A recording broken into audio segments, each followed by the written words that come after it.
Well, first of all, lads, can you just take us through what it means to you?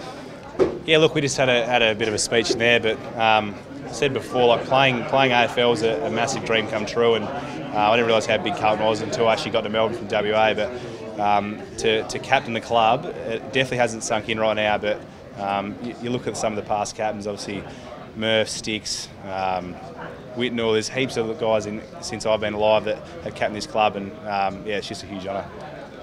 Yeah, for me, obviously Carlton supporter, knew how big the club was from the beginning, but as Cripps said, the names that we get to put ourselves next to now is truly humbling, and it's an absolute privilege to not only captain a club but to captain Carlton. I think adds a new layer to it.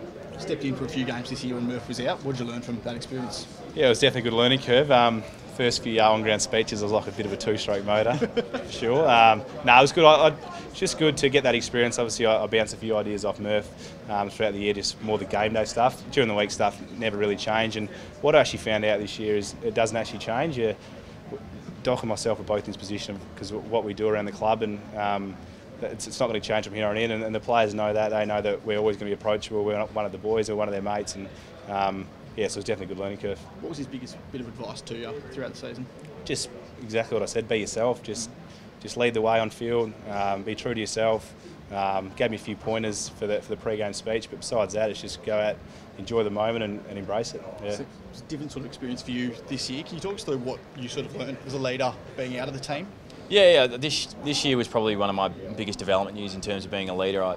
I think on-ground stuff and the way I see the game and the way I play the game sort of speaks as a leader, but I think off the ground has been a big growth this year, and I've been lucky enough to sit under Murph for the last few years and watch the way that he goes about building relationships with players and building relationships with coaches, and just being able to follow that lead and take a bit of that for me this year has been absolutely huge.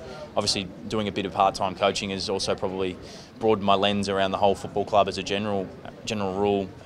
As a player, you sort of get stuck in the player's view, but being able to do coaching and have the insights about how they go about it, I think it's given me a really broad approach about what actually happens at a footy club. Do you think in a strange way it'll actually help your footy long term, the year that you've spent on the sidelines? Yeah, and I think that was the main reason since I did my knee. One of the biggest things that Bolts and I sat down with is how can I come back a better player, but not only a better player but a better leader, and I think I reckon I'll feel both of those from the 9 months ago when I started. So it's exciting times at the football club, and exciting times that we both get to do this together. You spoke about it briefly in there, but you did say you're different people. Can you talk us through your actual relationship, both on and off the field?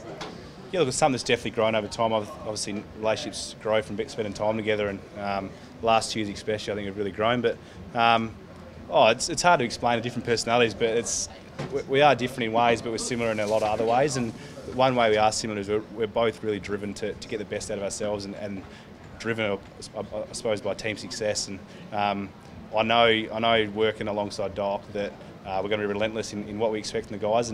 But in saying that, the culture we build around the club, it's a good group of lads in there that are really driven to work hard. And I know, and Doc knows himself, that success is not too far around the corner. Yeah, just adding on to that, I think we both came to the club at the same year. It was a pretty tough time, and we've had to go through that together. So in many ways we've grown up together, and we've had to lean on each other, being probably two of the younger guys that actually left at the club from that time.